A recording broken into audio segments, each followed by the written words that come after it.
Prynhawn da, pawb, good afternoon everybody. Thank you for attending our session today.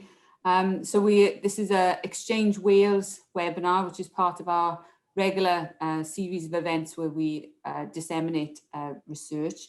Today though, it is also part of the Cardiff Festival of Social Science. I think we're closing the festival today. So it's an annual festival which aims to celebrate and raise awareness of social science research across the university. You may be directed, or you will be directed by the end of the session to a survey, which hopefully you won't mind filling out about your thoughts about the session. So today then, we're going to talk about our recent research project, which looked at experiences of young people leaving care, experiences and the support that was available to them during the ongoing pandemic. So we've called the session, Who Cares for Those Leaving Care? Care Leavers' Experiences During Covid-19 and Lockdown. So there's three of us who are members of the research team here presenting today. So my name is Louise Roberts. I'm a lecturer in social work in the university, and I am part of Cascade, which is the Children's Social Care Research and Development Centre. We also have Alison Rees, who's a reader in social work and deputy director of Cascade. And then we have Rachel Vaughan, who's our engagement officer and leads on the centre's efforts to involve children, young people and adults in our work. Rachel also leads on our Cascade Voices group. So that is a collaboration with Voices From Care Cymru and Cascade. And it is a group of care experienced young people who are trained in research methods and sort of support the work of the centre in a range of different ways. And that can be anything from generating ideas for research, sort of shaping and informing the research that we do, sometimes acting as peer researchers, and then supporting us with analysis, recommendations and dissemination. So you'll see on this front slide that we have noted Cascade Voices Young People, because as will become apparent very soon, the Cascade Voices group supported the development of this presentation. Okay. Rich, can you switch slides to me, please? So this is an overview of what we're going to cover today. Shortly, I'm going to invite Chris Dunn from Voices From Care Cymru to say a little bit about the background to the research. So the research was joint funded between Voices From Care Cymru and Cascade, Cardiff University, but it was Voices From Care who approached Alison and I at the start and asked if we would consider this piece of work. So I'm going to invite Chris to say a little bit about why that was. I'll summarise our research questions and methods, so what we were trying to find out and how we went about it. And I'll also summarise one part of our data collection, which was a professional survey. I'll then hand over to Rachel and Alison, who will talk in more detail about what young people told us. We'll summarise our conclusions and recommendations. And then I'm really pleased that we have joining us today Professor Bernie Kelly and Professor John Pinkerton from Queen's University Belfast. At the time we were developing our study in Cardiff, we were in touch with Voices' sister organisation, VOIPIC in Belfast, so the Voice of Young People in Care, who were also keen to get a similar study going in Northern Ireland, and have worked with Professor Kelly and Professor Pinkerton from Queen's University. I haven't seen the report yet. It's due to be published soon, so I'm really glad and eager to hear about the findings and consider the contrast and comparison with our findings in Wales. Then we will consider next steps. So I'll again invite Chris Dunn to say a couple of words about what Voices as an organisation has done with the report since it was published, and we'll hopefully have some opportunity for questions. If you would like to ask any questions or comment, just in terms of reactions as we're going through, you're more than welcome to put those into the chat, I can't look at the chat as I'm going through because I get really distracted by it. But when we come to the end, then we'll be able to read some of those comments and questions out. If you prefer to ask your question verbally, then you're welcome to just put a Q, and we will do our best to come to you if we can. At the end, then, we would like to finish by sharing a summary film that we've had made about the research, which sort of pulls out the key findings, and that'll take about 4 minutes. We'll aim to finish just before 1:30. Next slide, please, Rich. Okay, so I'll just hand over now then to Chris Dunn from Voices From Care to give us a bit of background to the research.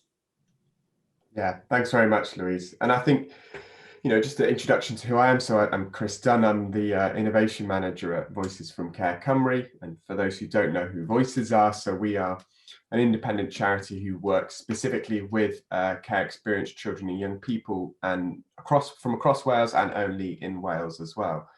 And I think, when COVID-19 lockdown in particular, but when this all happened, we were hearing similar messages from young people from across Wales with really mixed experiences, some with very positive experiences, but a lot of those who were really struggling. Things around isolation, things around loneliness, the impact of services that they used to be able to have, particularly face-to-face services such as mental health support, not being there.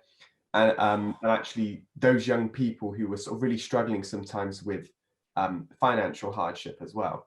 And I think, we were working with practitioners across Wales to kind of get the viewpoints. And I think there was a little bit of a mismatch sometimes between what we were hearing from practitioners and what young people were telling us. Now, that doesn't mean that what we were hearing wasn't happening, but I think it was just really interesting to note that some of that information wasn't necessarily being filtered down. And I think equally, we were hearing a lot around misinformation from young people who were really panicked and really spooked by COVID-19, as many people were across society. But the fundamental thing that we heard from young people was around isolation and loneliness. I remember speaking to a care leaver who just told me, and this hit me like a ton of bricks, that she just told me she hadn't had a hug. She hadn't had any physical contact with anybody in 3 months. Another young person who I was speaking to only a couple of weeks ago was just saying, Chris, all I want is a hug from someone. I don't think we can underestimate the impact COVID lockdown and COVID has had on care leavers in the short term and the long term as well. And I think this is why we started having that conversation with Cascade. We knew there were questionnaires going around that were doing the work. The commissioners did a fantastic job. NIAS equally had a questionnaire, but we wanted to do something that was a little bit more in depth and that would sort of provide young people the opportunities to reflect. And that's why we kind of approached Cascade and worked with those. And really what we were keen to find out is, well, what has worked for young people? What's worked during this lockdown period? What didn't work? What was missing? And equally, what are the lessons learned? And I'm really, really pleased that so many of you are here today, and I'm really pleased to hear about this research as well. So thank you very much. Thanks, Chris. So these were our research questions at the outset. So what are young people leaving care? What are their experiences of the pandemic? How have young people coped with the restrictions of the pandemic, and how do they reflect on the impact on their health and well-being? What support has been available during the pandemic, and how do individuals reflect on its delivery and effectiveness? How has support changed as a result of the pandemic? And as Chris said, importantly, what, if any, are the lessons to be learned from these experiences? So what practices could be retained after the pandemic is over? And we were also conscious, because we were already anticipating at the time we were completing this piece of research, of the possibility of further lockdown and further restrictions. How could responses be improved? So we were working at this time. I think it's important to say we were working under quite time was of the essence, because we wanted to be in a position in the event of further lockdowns that we would have this piece of research which hopefully would be able to inform policy and practice. Next slide, please, Rich. So to do that, we started with consultation with our Cascade Voices advisory group. and those consultations helped shape the way in which we conducted the research. So we offered young people the opportunity to take part in interviews or focus groups, whichever they were most comfortable with. Everything, because of the restrictions at the time, everything was conducted virtually. We had, in the end, 21 young people took part. We also gave additional choices in terms of would they prefer to use the phone, would they prefer not to speak to us but deliver responses via email. One young person did that. Would they like to have somebody with them to support them through the interview? Which platform, would they find most appropriate or most helpful or most accessible? Primarily, we were looking at the Welsh context, and the majority of our young people were from Wales. However, we were approached from one organisation in Herefordshire who said that they had some young people from there who would like to take part, and we certainly weren't going to say no. So we had 4 young people from England who took part as well. We also offered young people the opportunity to take part in some more creative methods if they wanted to. So they were able to submit poems, diaries, or artwork, and some of them did, and we'll be showing those as we go through. In addition to that, we also thought it was really important to hear from practitioners, to see, particularly local authority practitioners, and to see how they had adapted practice in light of the pandemic.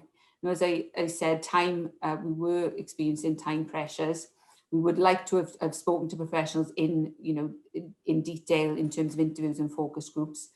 But in the end, we settled on a survey. So the survey had a series of open questions, and we were looking at what support was available, how services had adapted, and again, importantly, what practices could be retained or what practices could be improved in the event of subsequent lockdown. We analysed our findings, and then again, we consulted with our Cascade Voices Research Advisory Group. So they validated our findings and they supported us to develop the recommendations for the report. Next slide, please, Rich. So to summarise the survey findings, as I said, 23 professionals took part, and generally the responses were very positive about efforts to support young people. So professionals spoke a lot about efforts to maintain contact with young people despite the restrictions. Predominantly that involved remote contact through either video call or phone call or text message. But we did hear from some professionals who said that for young people who were particularly vulnerable or were seen to be at particularly high risk, they did continue with some face-to-face contact. Examples of the types of support that we heard about through the survey included emotional support, so just offering young people opportunity to talk through their anxieties, to try and keep their spirits up and let them know that there was somebody there that they could talk to. We also heard about examples where professionals tried to support young people's social networks, and that was done in a variety of ways. So that could include making sure that young people had the necessary equipment to keep in contact with other people. So did they have a phone? Did they have access to Wi-Fi? Did they have sufficient minutes or texts? But also it involved organising online groups. Sometimes that was done by the local authority, but we also heard local authorities signposting to organisations such as Voices, who were running a series of online activities, and they were supporting them to connect with those activities. Professionals also told us about their efforts to monitor young people who were experiencing financial hardship.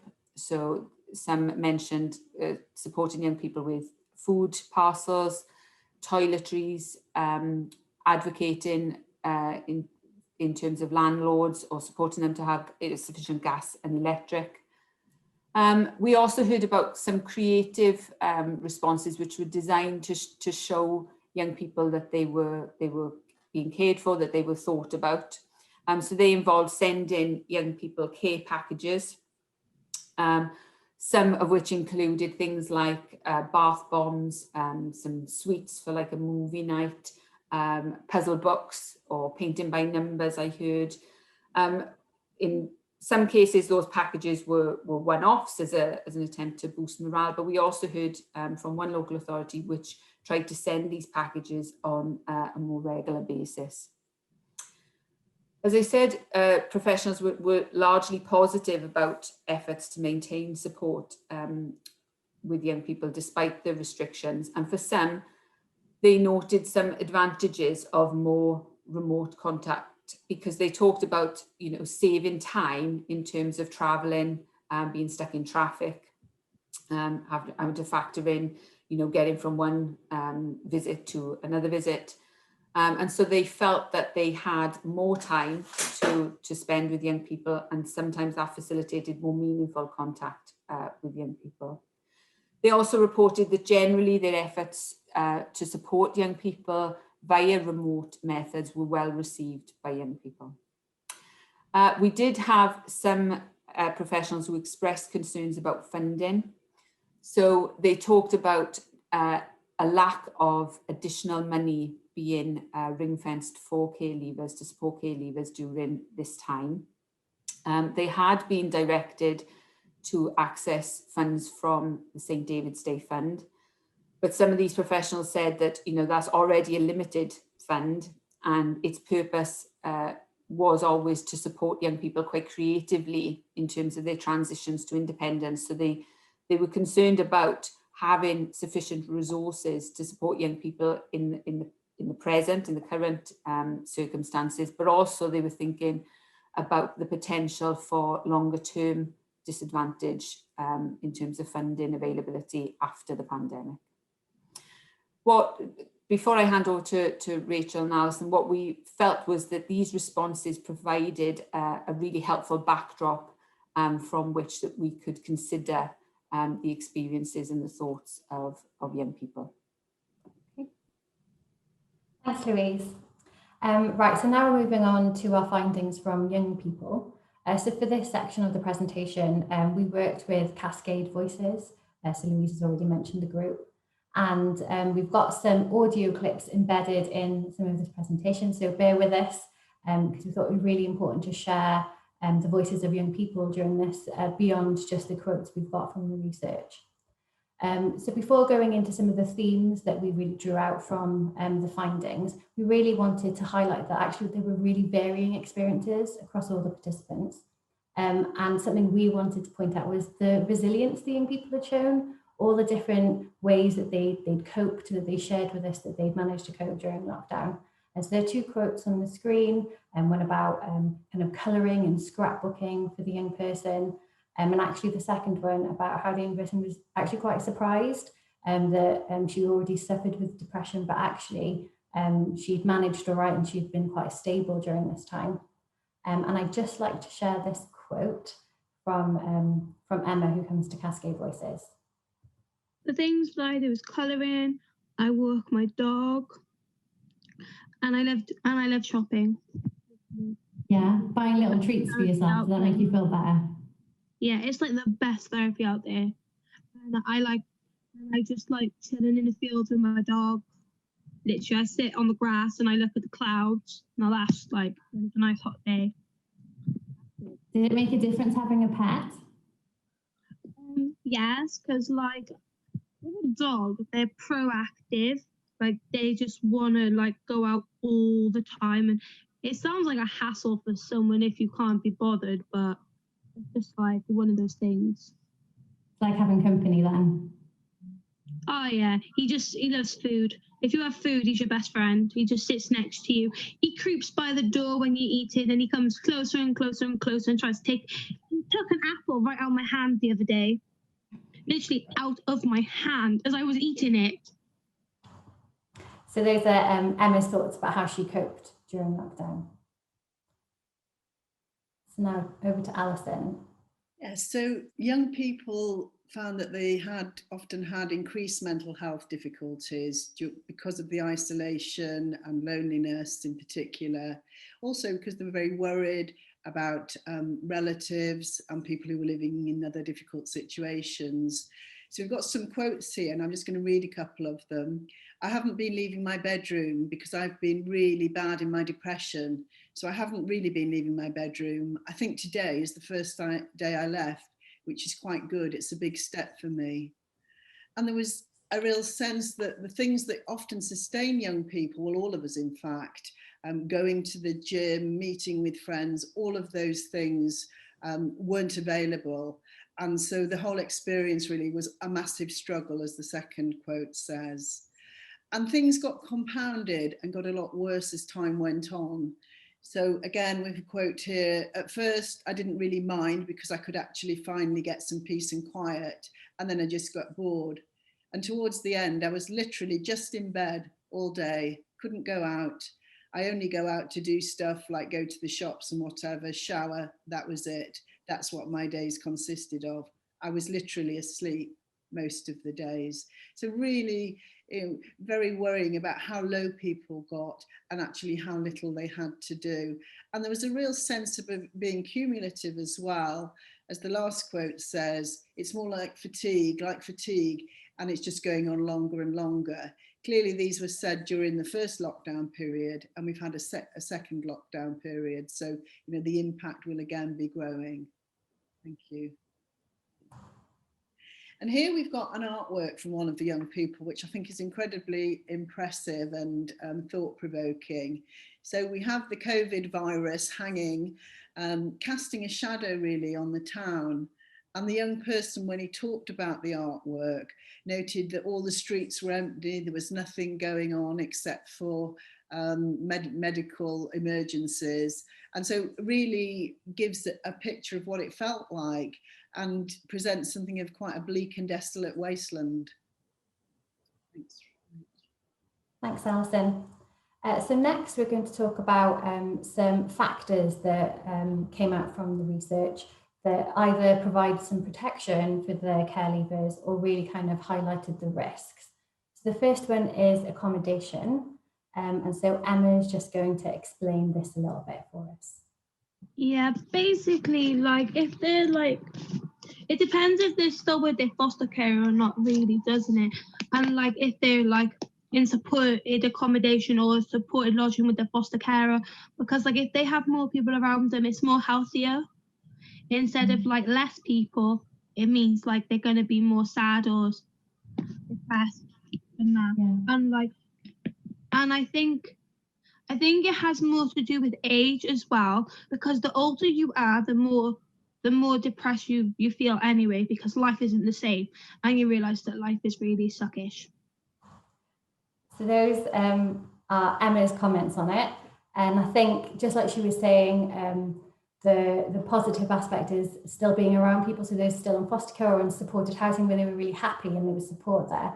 But the other side then is those that perhaps were living by themselves, they didn't have outdoor space and were really struggling with loneliness, feeling isolated. And we also heard from a couple of young people about not feeling very safe or feeling they were in appropriate places. And we've got two other audio clips from care leavers sharing their experience that we just like to highlight. That's the first one.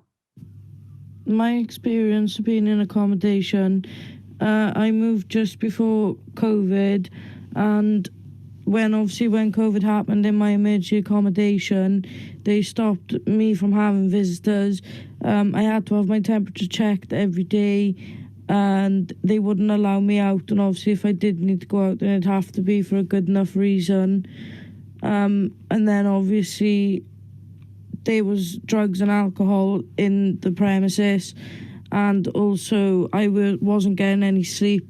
It was taking a hit on my mental health, so I decided to move out.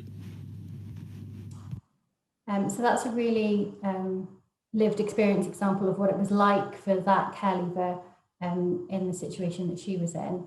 And this is another one.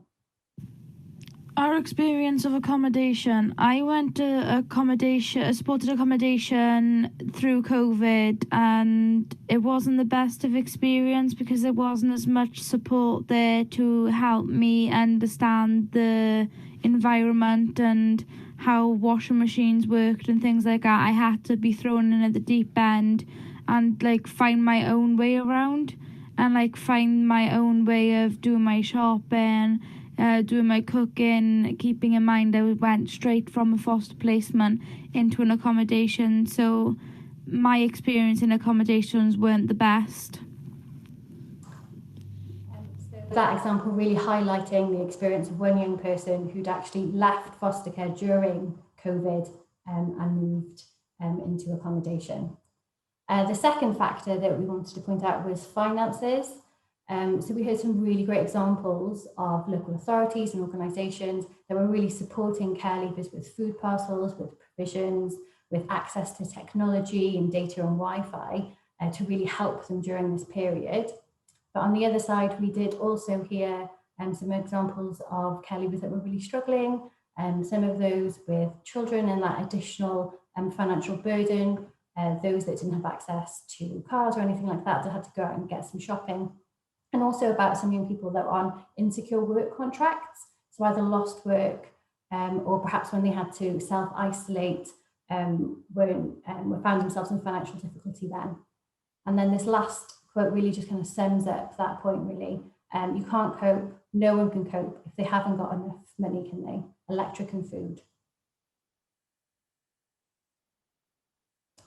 And the final risk or protective factor is education, and a member of Cascade Voices, Brittany, is going to talk to this.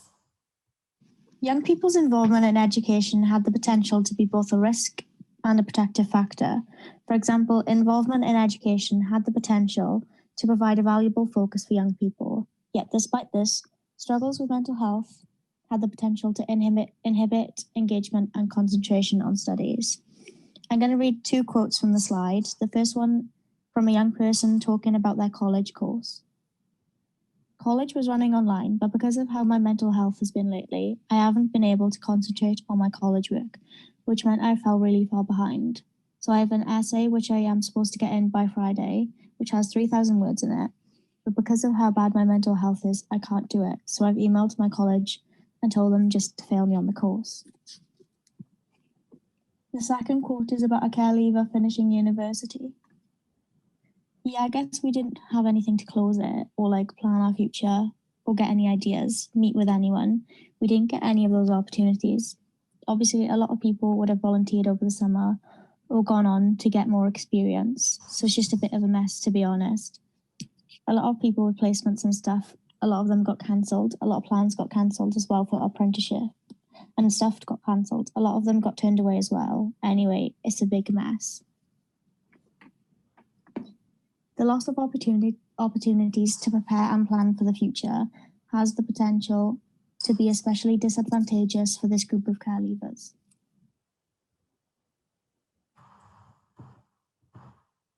Thanks. Over to you, Alison. Okay, thank you. So this is really about the support responses from professionals and how young people experience them. So young people had really varying experiences, but these are some of the more positive ones. And the positive ones relate to staff being very accessible, responsive, arranging virtual groups. Now, a lot of this was actually done by Voices from Care, that type of work. And we've got a quote here, haven't we, from one of the young people. This one, yeah. We did some virtual quizzes and a virtual sleepover and things like that. And that was good to like help us stay connected with each other. Yeah, that's great. Do you have anything to add to that, Emma? I have wellbeing support from with Carly, and I did independent living skills with Tracy and a guy called Nigel or something like that. Okay, so there was a real sense that some young people were getting a lot of support, that it was quite flexible and quite responsive to their needs. And we have a quote here: they understand where we're at And a lot of care kids and care leavers just want someone to love us and care about us, chat to us. And sometimes when I get that feeling like someone is my uncle, I love it. And I know they've done a good job. They've been great. Workers who want the best for you. You remember things about you and are fighting your corner. So a lot of young people enjoyed that type of contact, although certainly it wasn't universal. A lot of people didn't feel that. And some young people really appreciated the more relaxed opportunities through virtual contact because they felt it was a lot more informal. So perhaps they got to know their workers a little bit better by this means of communication. However, and we've got a quote here from Ben, who's just going to talk about this final quote, and it's really thinking about sensitive communication. And then we've got another quote afterwards, again from Ben, just talking about things that he's appreciated from practitioners in the past. So if we just play those two, thanks, Rach. There's an example at the bottom of this. Yeah, and I got a video call from one of my social workers, and she was in a nice house in the garden in a summer top, and I'm stuck here in my flat. And that's just a reminder of how we can sometimes make us feel worse about our situation by being in our nice gardens. Not everybody has. There's a lot of people that are, a lot of care leavers living in hostels or top floor flats that don't have access to what the everyday person would have. So I think we need to be a bit careful as to how we use technology and how we respond with our young people. Here's the next one. So yeah, there's a story of my time doing the care system probably about 4 years ago where I spent 2 weeks, I didn't leave my flat, just was in a really bad place, but the leaving care team that was assigned to me would knock my door every single day.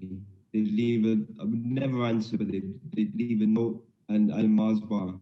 And, you know, while doing this just got me thinking of that again and how impactful those little things are. So just an encouragement to those that are looking at getting into sort of being a social worker or whatever, even though you may feel like you're being a nuisance, sometimes years down the line, those things that might be perceived now as being a nuisance, as the impact to change somebody's life going forward. Okay, I think those are really, really lovely quotes there. One about the need to be really sensitive about communication, and I've already shared that information with students on the social work course. And lastly, actually, how those small things make such a huge difference to people. And, you know, that's 4 years later, but it's still really emblazoned on Ben's mind as being very, very significant. I'm not sure if Ben is here with us today, but it's a beautiful quote. Thank you. And then we have support responses that actually were much more negative, that young people felt very often ignored, not thought about, not prioritised in the needs of workers. And again, we have Ben talking about this and about his experiences and those of others during the period of lockdown. For some people, it was really, really difficult to access the mental health services. You know, clinics weren't ongoing. You know, sort of doctors and stuff were doing over online consultations and stuff. So for a lot of young people, it was so hard. You know, technology, they didn't have any technology to be able to access these services remotely. There's a quote here. It was like, I slipped under the radar. Social services were my parents. While in the care system, they decided what I could do, where I could go, where I could stay, when I could get my hair cut. And then to be not bothered when there's a pandemic on makes you feel like, so what? And that's just really highlighting that actually we're taking these young people into our care at a young age, and we're sort of helping them live life, giving them the support that they need. But actually the support that we need is when we come out the other side as well. And that needs to be, I think, looked at again as to how we bridge that gap between being in the care system and then being independent. So I think Ben raises some really important points here about the corporate parent and the role of the corporate parent when leaving care. I think, you know, it's things that we all need to be thinking about. And there's another quote here, because a lot of young people, the only contact they had were just to be told to look at Facebook for advice. And as one of the young people said, what child or care leaver wants to have social services on Facebook? Like what child? I found out, or I was meant to find out from Facebook, that my money was being cut. They didn't send out a letter. So I'm not going to respond to social services through Facebook. I don't think I should have to. So I think the methods of communication really need to be thought about much more carefully going forward. Thank you, Rach.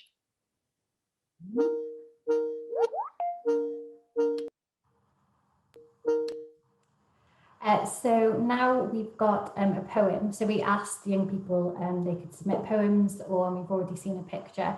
So we've just got an audio clip of this poem being read out. Times have changed, time is passing, but our need for you to care is not lapsing. We may whinge and shout and we say we don't want, but we do, we really want to. We are isolated, changed and really not sure. We need that face, the one we say we dislike. We need those texts that we never reply to. We need that language that you share.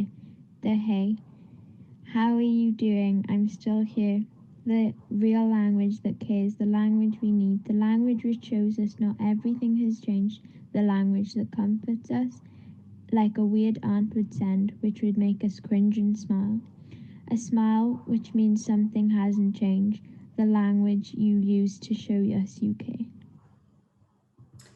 I think that's just a really powerful poem, and also really kind of brings out kind of what Ben was saying with his story about the Mars bar, about how it's the little things that matter. So the text messages, even when you don't get a reply from a young person, just so that they know that you're thinking of them, can make all the difference. Did you want to say anything else there, Alison? No, not really. I just think it's hugely moving, and it's interesting the comment about, you know, an uncle, and the previous comment about a weird aunt as well. So, you know, clearly they are having relationships which they, you know, feel are really important in their lives, and I think this poem sums that up very beautifully. Yeah. So, just to come to some of the conclusions, so there were benefits for some of the young people of virtual working, and we heard some really good examples of good practice, delivery of virtual quizzes, activities, delivery of food parcels, of toiletries, and also of financial assistance, people having virtual sleepovers. So lots of very creative things going on, which were very well received. However, it's really important to note that it's actually never going to be the same as face-to-face contact. And there's a quote here, it's nothing like compared to what it was before. When it was normal, the help was just immaculate. But now it's, you can't do anything. Staff can't do very much now, not to what it was. So really, really important, particularly for young people leaving care, who are living on their own and in isolated situations, and when to be having some face-to-face contact. And when we went back to the consultation group in Voices from Care, it very much resonated with them, and they also noted that there were young people who hadn't had a touch in months, as Chris had said, and that lack of physical contact is huge if you think about living by yourself for that kind of period of time. And, you know, young people do need face-to-face contact, and really that should be prioritised in any future lockdown. Those are the people who are most at risk, not the people who are already living in foster care or with other people. So I think we need to rethink our priorities in that respect. Thank you.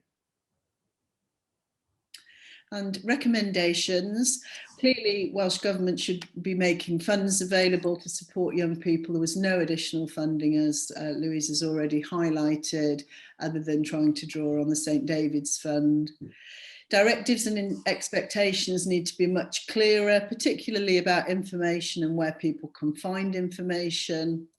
And what we saw really were pockets of good practice, but it certainly wasn't Pan Wales, and we need a parity of support for all care experienced young people, not a postcode lottery. And I guess that's true whether it be in a pandemic or not, but this was particularly apparent in a pandemic.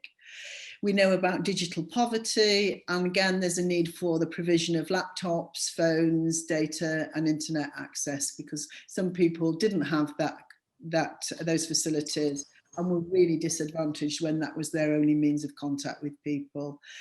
And another really important part is that we know that the greatest impact has been borne by people who are 18 to 24-year-olds, those who are just about to embark on training, on apprenticeships, on work, and all of those things have been dashed. And care experienced young people are already find this area particularly difficult and have less access. So it really needs to be a focus for everyone going forward. Our recommendations for local authorities, we said that all local authorities should make explicit their commitment to young people during this time, and to make sure that information regarding both routine support and emergency support should be well publicised and communicated via a range of different means. So, as Alison said, we heard from young people who said that their local authority would post information via Facebook. Some young people said that they had received a letter or text message.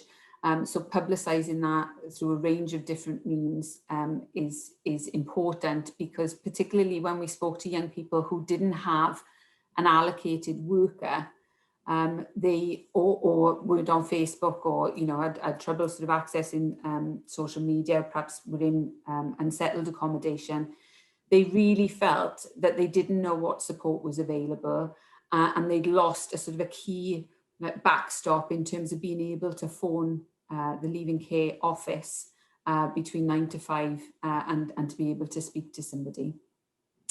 We also highlighted the need for tailored individual responses for young people. So while we heard about a range of positive examples where various different things have been offered to young people, such as increased top-ups, for minutes or texts, or Wi-Fi or Netflix subscription we heard about. We also heard from young people, well, I have a contract phone, so a top-up wasn't any good to me, so I didn't benefit. So offering tailored responses to young people depending on what would be most helpful to them, we think is important. In terms of individual workers, that regular communication, can't emphasise that enough, where young people felt that workers were available, were regularly checking in with them, communicated a sense of care, and that it was reassuring to think that people were around and that they were being thought about. We mentioned training in terms of remote communication. And this was because we heard from young people who said, oh, well, this worker will send me a text, or this worker will phone me, this worker will speak to me via Zoom. And it tended to be led by the professional as opposed to the young people. And for some, a text message was perfect, was what they wanted. But for others, they said, well, this worker only texts me, but this worker does a video call with me. And they interpreted that as the worker that does the video call is more willing to spend time with them. So it's important to be led by the young people. Next slide, please, Reg. We will make these slides available, and access to the report is available through the Cascade website and the Exchange Wales website. We have more information about our Cascade Voices group there, and our contact details are available should there be any follow-up questions. Next slide, please, Rich. Okay, so do we have Professor Bernie Kelly here now? I'm really pleased that she's agreed to join us today, and we'd really like to hear about your report and your research from the Northern Ireland perspective. Hi everybody, can you hear Hi. me okay? Yeah, we can hear you. Thank you. Thanks Louise, and thanks to Louise and the rest of the team for the opportunity to listen to that amazing presentation, and also to say a few words about our own project. And that was a really fabulous presentation. You got a sense from those really rich quotes and the visuals and that poem around the real diversity of experience of the young people that you spoke to. So really important messages there, I think, for policy and practice. I suppose what might be helpful from our perspective is to say a little bit about what we did, and to mention some of the things we think we have in common with your study, and maybe a couple of areas that stood out in our study that may have come up in your project, but may have been talked about more in ours. And then there are a couple of themes, I guess, that are of interest to us that didn't appear in our findings that we thought might be discussed, and maybe it's worth a discussion of those as well, to see what we haven't heard about in this project that potentially we want to explore further. In terms of our method, we only recruited young people through VOIPIC, the Voice of Young People in Care in Northern Ireland, and that was a practical decision in terms of being able to contact people quickly and avoiding a very laborious ethical and research governance process that we have in Northern Ireland if we went through our health and social care trusts. The Welsh system must be slightly different if you were able to do that quicker, which I'm very envious of. But VOIPIC had an extensive list of care leavers and seemed to be a good place in terms of trying to recruit a range of young people. And we ended up recruiting 24 young people to take part in semi-structured interviews with us via WhatsApp or telephone. They were at the care leaver criteria, so they were age 18 to 25. But like your own study, we had mostly females. So you had 17 females and so did we. Which does give us an indication in terms of an underrepresentation of males. Maybe that's something for us to think about in terms of the methods we use and how to involve more young males in our projects.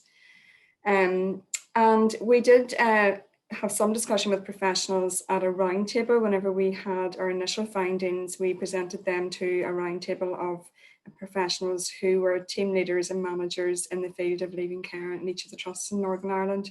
And that gave us a chance to explore the findings with professionals and to get their perspective, though we didn't do a survey like you have done in Wales.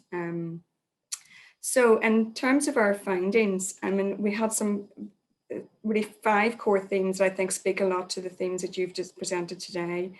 One of them was around disruptions. The young people spoke about disruptions to their contact with their family, their birth family, their carers, and also disruptions in their contact with professionals, as you've clearly presented today as well. Some had disruptions to their accommodation. They had to move house very quickly to protect other family members who were deemed to be vulnerable, or had to make quick changes to plans to accommodation in the context of COVID-19. Others didn't move on as expected and the timeline expected. And like you, there was a mix of experience around education. Some reported that there was a disruption to education when it went online or some programs ceased. Others said, no, that was a continuity, but actually that continuity created some additional pressure and stress. So the courses were continuing and there were the same expectations for coursework and completion of courses, yet the mode of study was quite different, and there were quite high stress levels. The other continuities that we had reported, some of them, I mean, one of them was quite sad, is that some young people talked about how nothing really changed because they were already isolated in their communities, and really it was more of the same. And some also talked about whilst there were some changes to how they maintain contact with people, the use of technology did help to continue some relationships that they had with birth family and with professionals as well.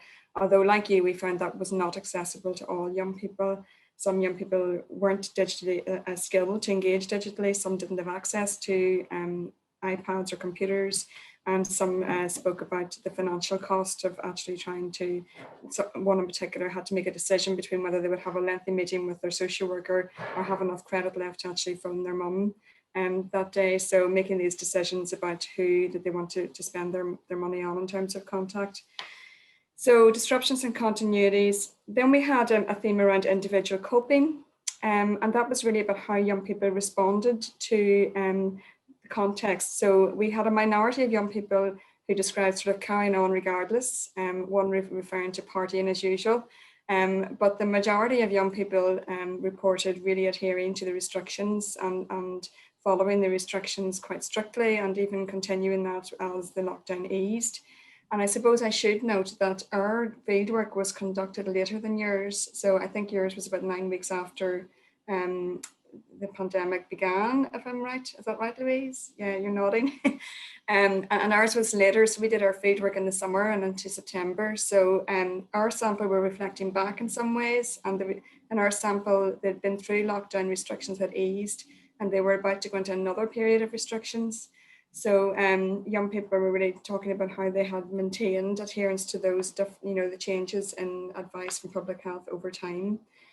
Many talked about distractions that you've mentioned. People became bakers and they walked and they played games and spent time with family members and really just tried to distract themselves, usually in very positive ways, but some also describing things like just staying up all night playing PlayStation just to get through the time. And many had self-care strategies, and some of those they had learnt during their time in care. So one young person, for example, talked about, writing down 100 things they were grateful for.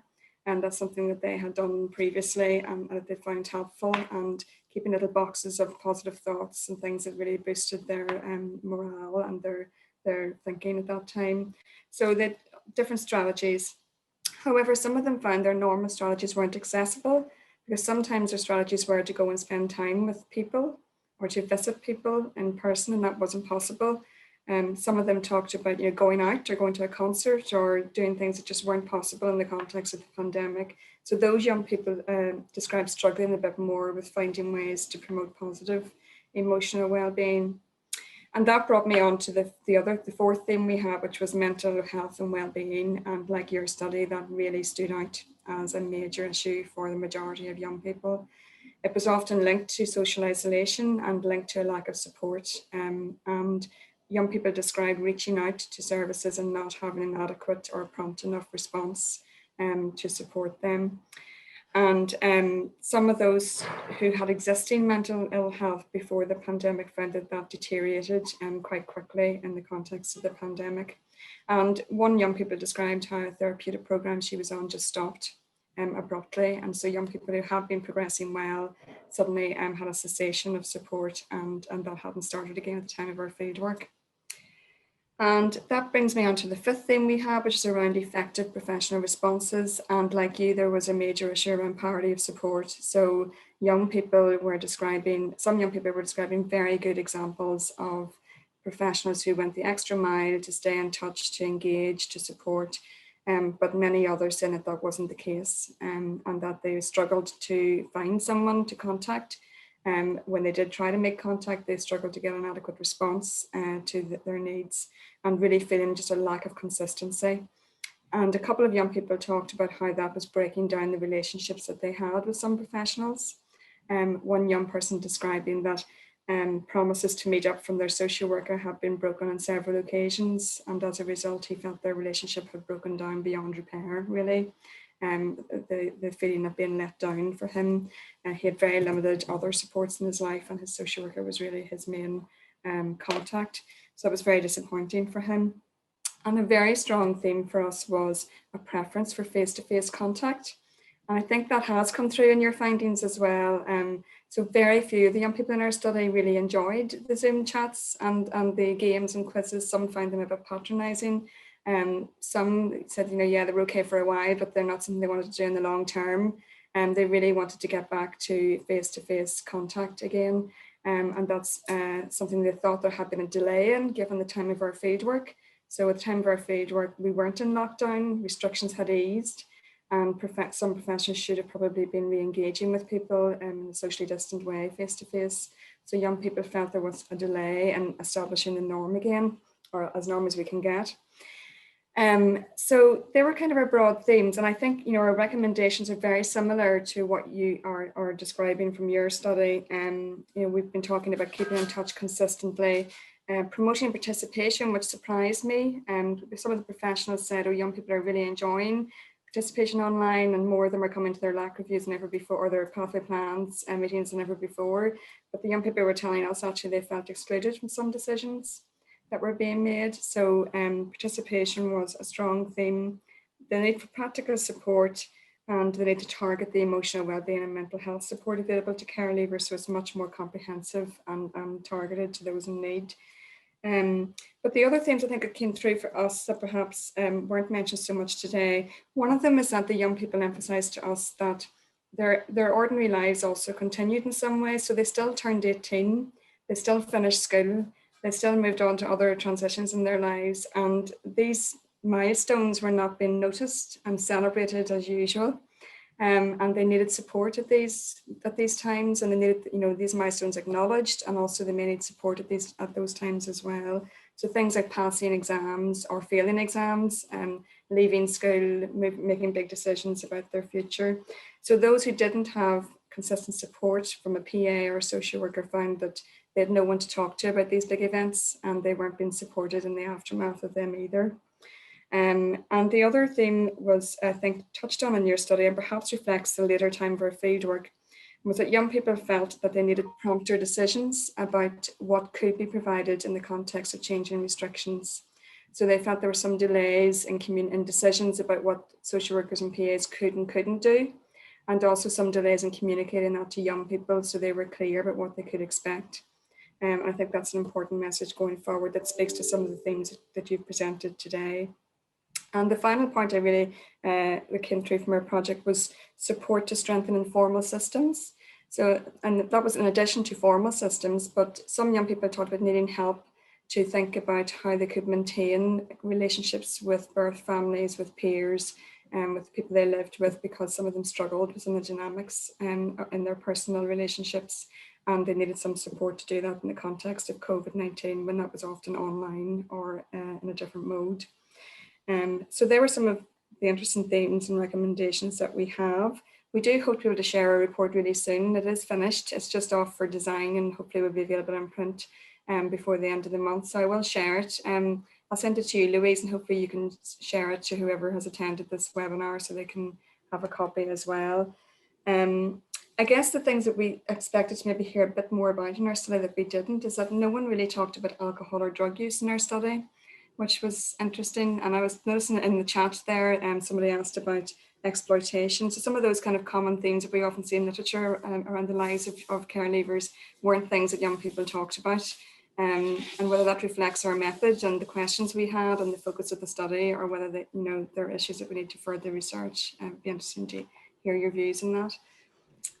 Thank you, Bernie.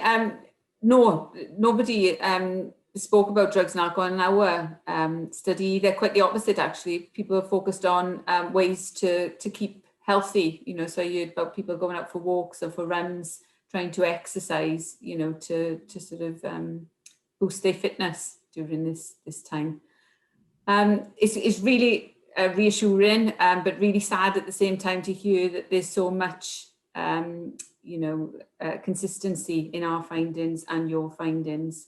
Participation that you mentioned, that was something that definitely came up in our study as well, in terms of the ability for young people to participate and influence decisions at individual, local and national level.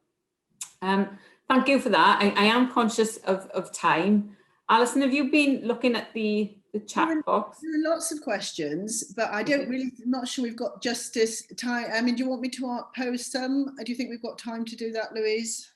Well, I'm happy to stay on. I mean, I appreciate that if people have to leave, but I'm certainly happy to stay on if you are. Okay, lovely. So, okay, I'll run through them. We've got first one from Alison Smale, which is: was there any indication of increased risk of exploitation, either live, virtual, or face to face as a result of the pandemic? And although I know we've heard about it anecdotally, yeah. I don't think it came up in our study. I don't know, Rachel or Louise, whether you want to comment. It didn't come up in our study, and that may be connected to our methods. Because of the time pressures, we were heavily reliant on accessing young people with the help of supportive organisations. So you know, even though we heard about really difficult experiences, it is important to remember that the young people that we spoke to did have access to some form of support from organisations such as Voices, such as TGP Cymru. So I think that may do it, because that may be the reason, because we definitely heard anecdotal evidence that is the case, but it didn't come up in our research. The next question was from Susan Bellow. What was our experience of using virtual methods, I guess, to undertake the research?